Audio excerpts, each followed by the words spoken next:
welcome to the deep dive. So if you've ever felt that your morning routine is maybe less about spiritual connection and more just about, bracing for impacts. Survival mode. Exactly, survival mode. Then this deep dive is definitely for you. Today, we're really immersing ourselves in one specific, very detailed source. It's a devotional called Breakfast on the Go. Nourishment to Jumpstart Your Day, 31-Day Journey Devotional. And we're not just skimming the surface here. We want to dissect its engineering, you could say, how its structure, the language it uses, the daily challenges, how all that is designed to fundamentally reshape your relationship with, well, time and spiritual discipline. That's absolutely right. Our mission today is to get past the simple idea of just reading some inspirational words. We're analyzing how this devotional is structurally set up to guide you, the listener, into a really intentional, proactive daily practice. Right. We're looking at the framework, the scaffolding that aims to, well, revolutionize the start of your day by treating spiritual input like it's essential nutrition. And that whole philosophy, it really kicks off with the title itself. It's spelled breakfast.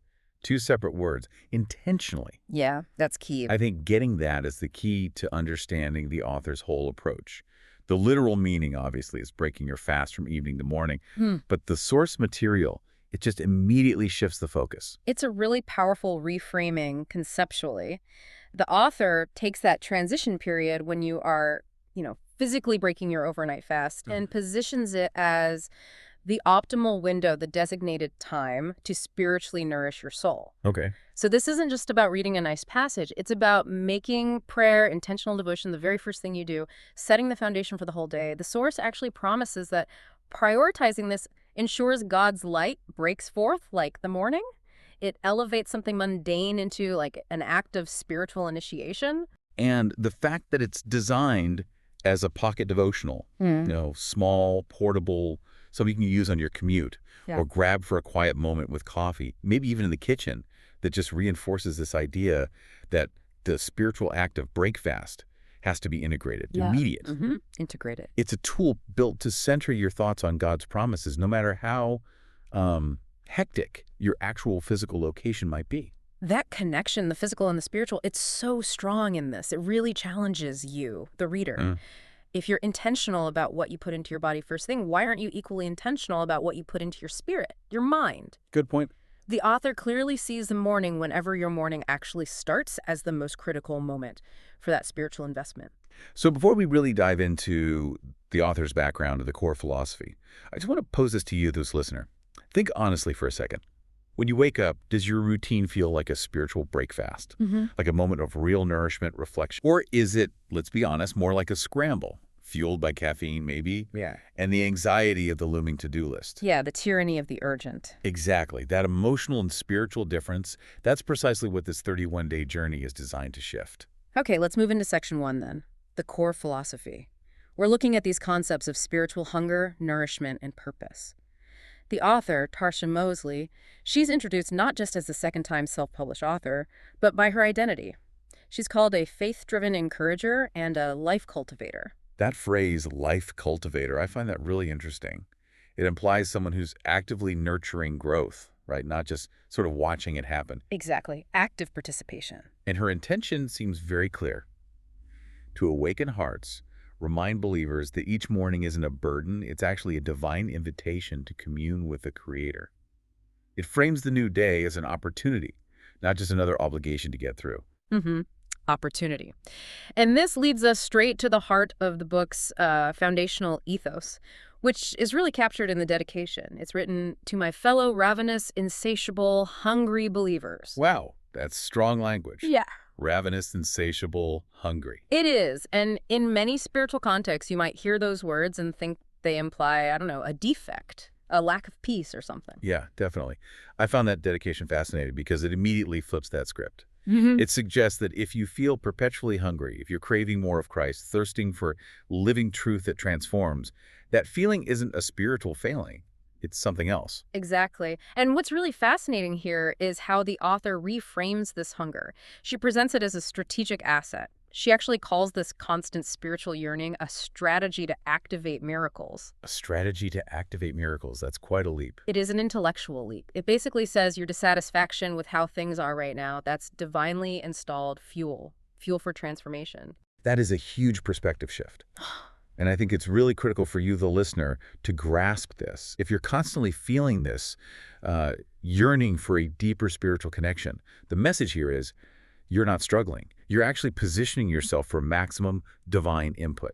Positioning. But why does the author seem so sure that this longing guarantees fulfillment? What's the basis for that confidence? She grounds this claim very firmly in Scripture. She cites Matthew 5:6. Blessed are those who hunger and thirst for righteousness, for they shall be filled. Okay, Beatitudes. Right. And the devotional interprets this as a definitive promise. The very act of longing, it argues, creates a kind of spiritual vacuum that God is, well, compelled to fill. If you are hungry, satisfaction isn't conditional, it's assured. The hunger itself becomes proof of the fulfillment that's coming. So the goal then, it goes way beyond just being a daily reading exercise. Yeah. It has to function as true nourishment for the soul. How does the structure, the way the book is laid out, ensure that the reader is actively participating in that fulfillment rather than just, passively waiting? Good question. The structure puts a heavy emphasis on 3 specific components that have to go along with the reading. There needs to be a focus on questions, gratitude, and revelation. Yeah, questions, gratitude, revelation. Yeah. The act of reading is just the trigger, really. The depth comes from what happens next, the reflection.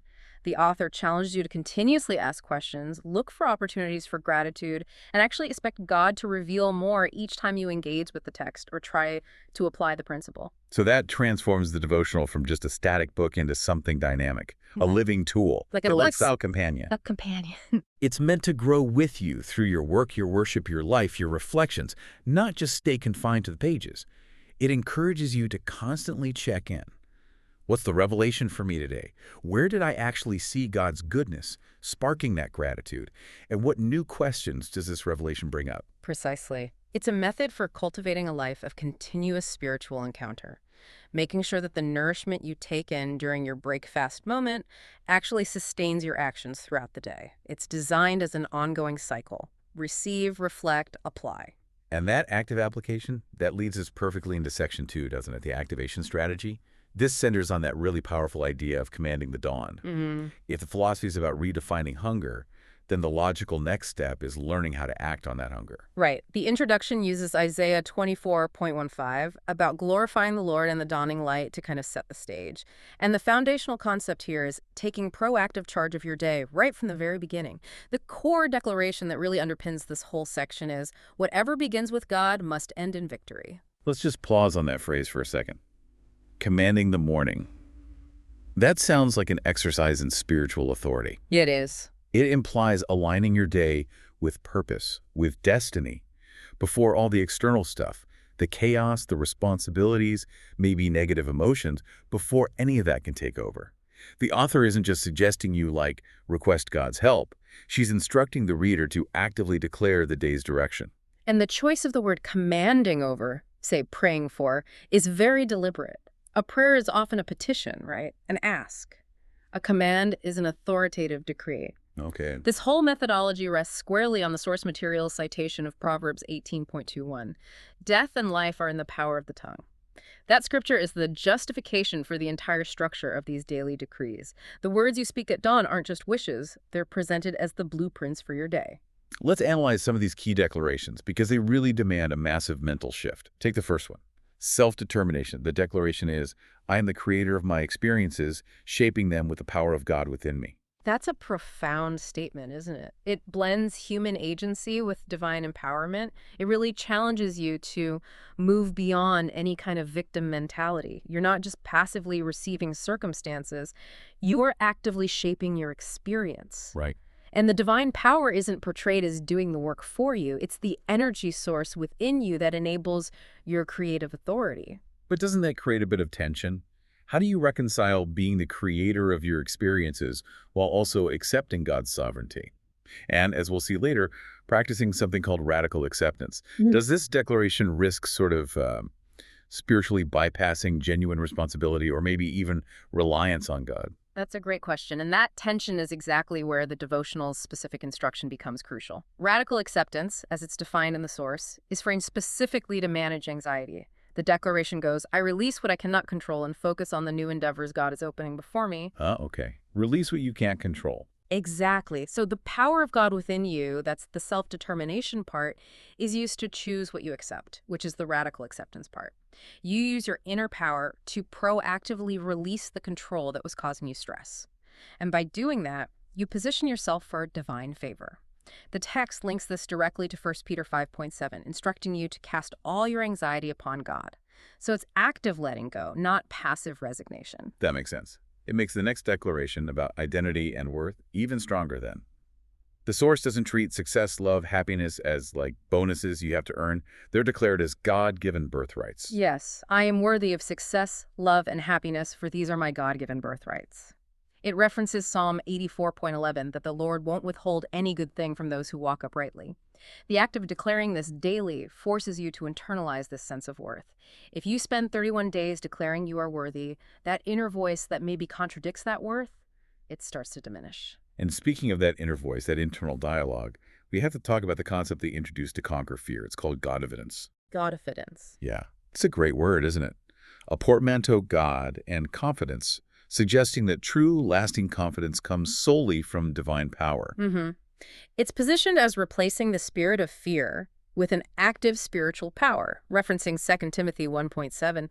God has not given us a spirit of fear, but of power, love, and a sound mind. Right. And the devotional provides the practical framework, these daily declarations, to actually build that Godfidence. It's not presented as an abstract belief, it's a practiced identity.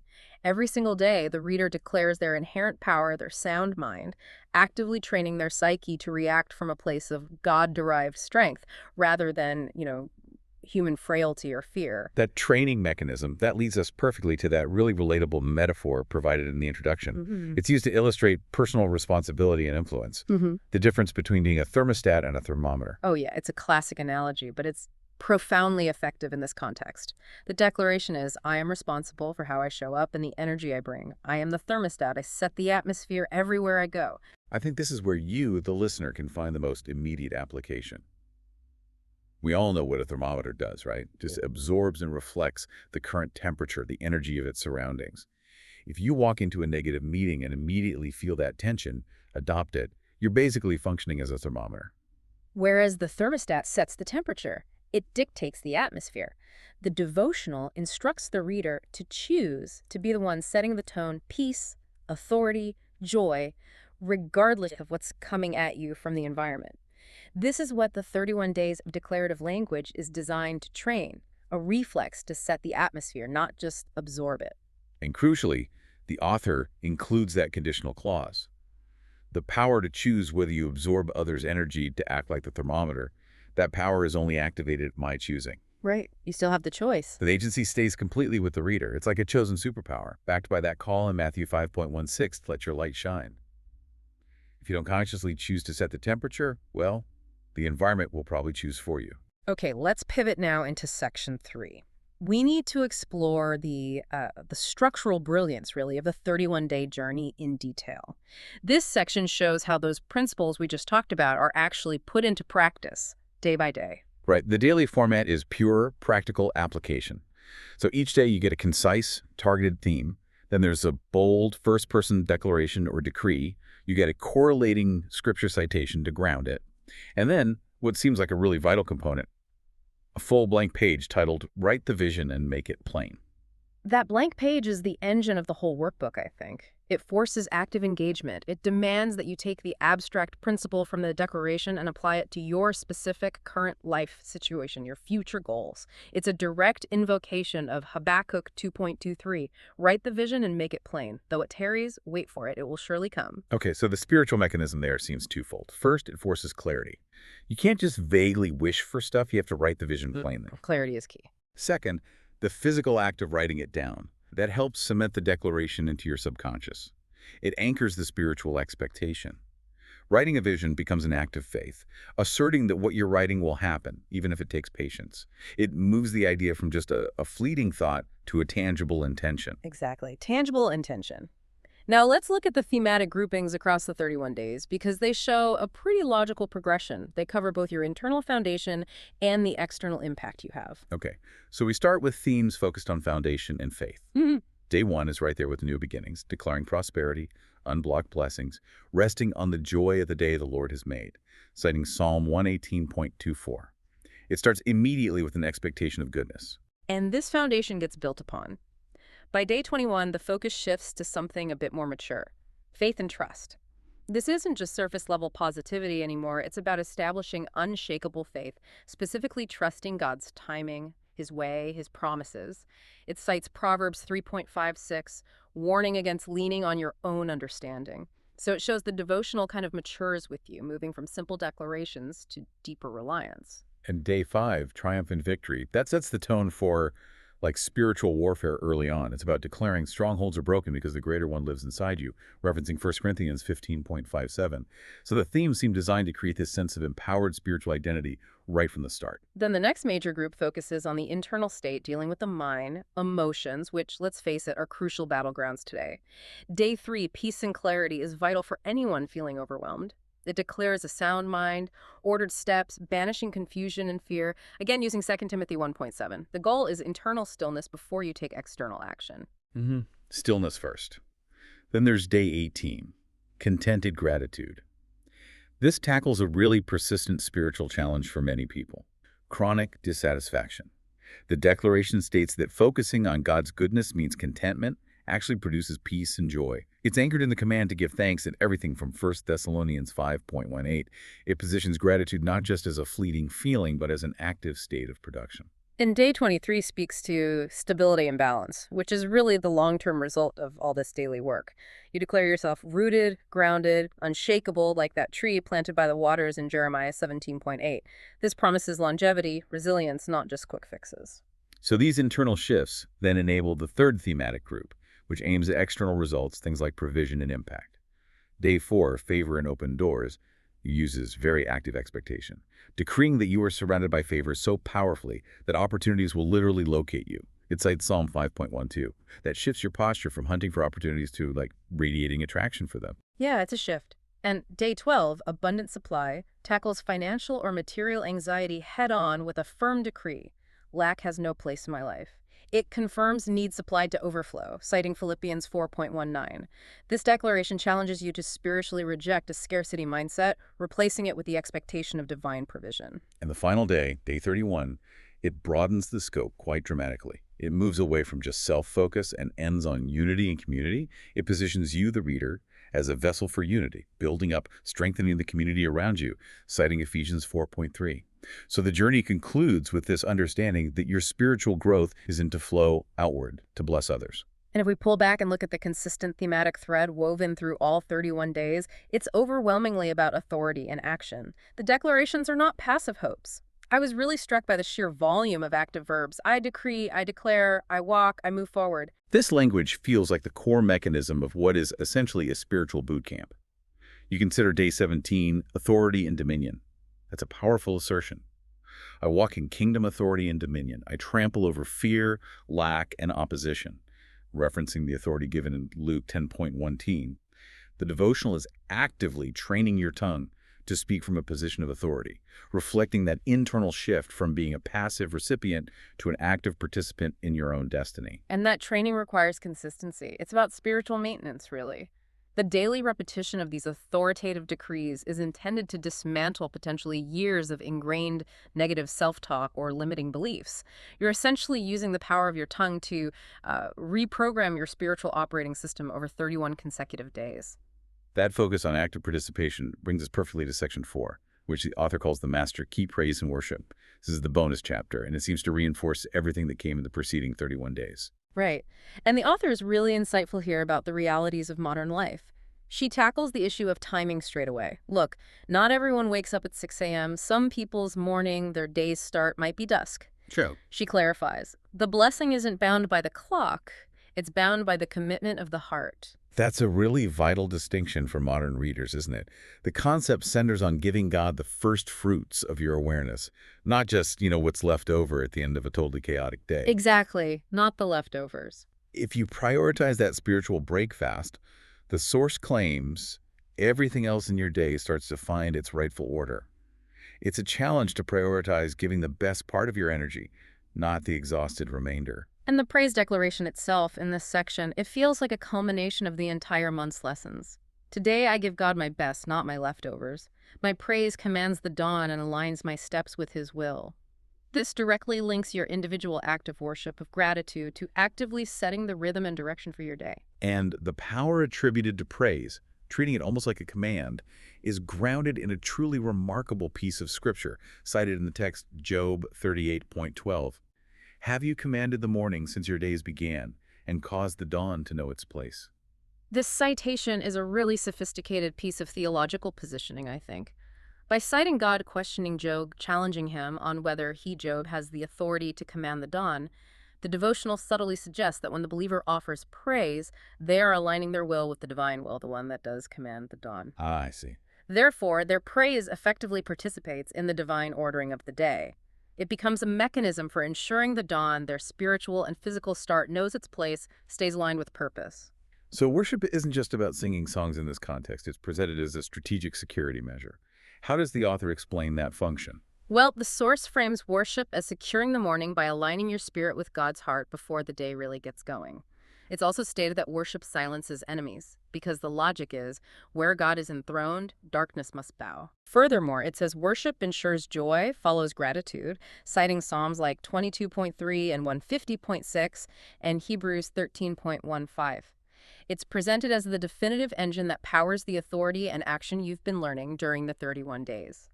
It's called the master key because it supposedly locks in the spiritual gains and unlocks future opportunities. Okay, moving into section 5, we really need to focus on lifestyle and application. I mean, all the theology, all the declarations, they're kind of meaningless if you can't actually integrate them into a constantly connected, busy, modern life, Yeah, right? absolutely. And that's where the practical design, the small, portable, pocket devotional format becomes so crucial. It's designed for total integration. Something you can grab during your commute, use in a quiet space you find, maybe take it on a lunch break. The commitment isn't confined to some specific ritualistic moment. It's about intentionality wherever you are. And the author lays down this really punchy three-part challenge that directly confronts our digital habits, which, let's face it, often hijack our attention the second we wake up. It's a brilliant summary of modern spiritual warfare, I thought. Before you scroll, seek Him. Before you rush, rest in Him. Before you speak, listen for Him. That is a profound instruction on self-discipline for the 21st century, isn't it? It identifies the three primary derailers of spiritual intention. Digital distraction, the scroll, temporal anxiety, the rush, and reactive communication, speaking before listening. Yeah. Replacing scrolling with seeking, that's intentional input. Replacing rushing with resting, intentional surrender. And replacing speaking first with listening, intentional receptivity. That transformation alone, if achieved, would basically constitute the practical success of this whole devotional. And that challenge is backed up immediately by application. The reflective activation section at the end of the book reinforces this habit building through some really pointed practical questions. They're designed for accountability. Right. These concluding questions make sure you're constantly connecting the abstract declarations back to your real-life rhythm. Questions like, what does giving God my best look like in my current rhythm of life? Or, how can I make worship a natural part of my daily flow? They force you to create a tangible action plan. This book isn't satisfied with just passive reading. It demands active spiritual engineering from the user. And, crucially, the challenge ends with a forward-looking action item. What is one way I can command my morning through prayer or praise this week? This ensures the habits are intended to extend beyond just the 31-day cycle. And that blank page, which we talked about earlier, it makes another appearance here, encouraging reflection, writing it down, sealing the intent with gratitude. The entire process, reading, declaring, reflecting, writing, it's all designed to create this feedback loop that cements the behavior. The author is really clear that this isn't meant to be some quick fix that just ends on day 31. The whole devotional is framed as initiating a lifestyle of encounters. It's designed to build sustained habits, ongoing reflection, continuous spiritual growth. The final encouragement is basically that the journey continues even after you close the book, ideally filled with praise, questions, gratitude, and revelation. It's like a handbook for ongoing spiritual maintenance, using the dawn as that recurring, intentional starting line each day. So as we kind of wrap up this deep dive, let's just quickly revisit the core intellectual takeaways from analyzing this really structured devotional. Okay, we've thoroughly looked at the power of intentional declaration, which is based on that spiritual principle that life and death are in the power of the tongue.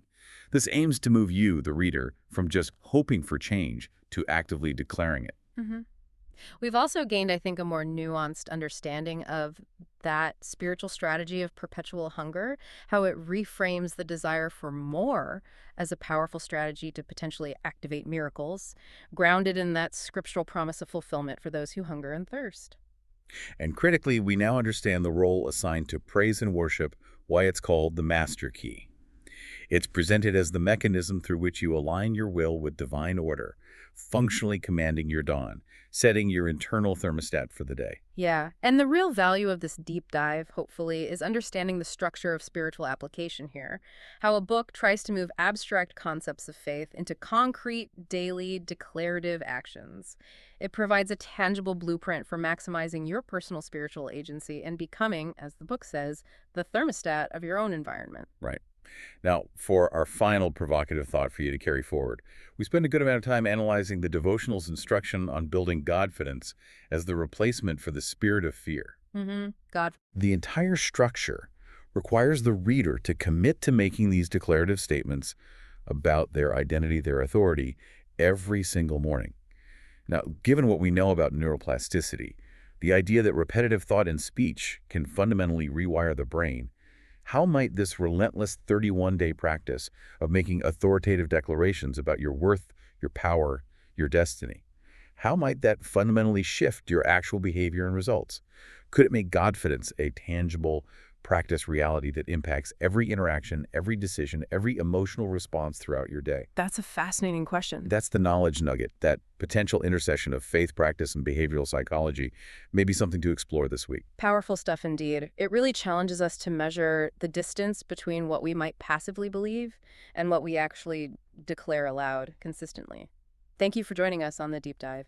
We hope this exploration helps you think about how you set your internal thermostat and maybe start your own intentional break fast.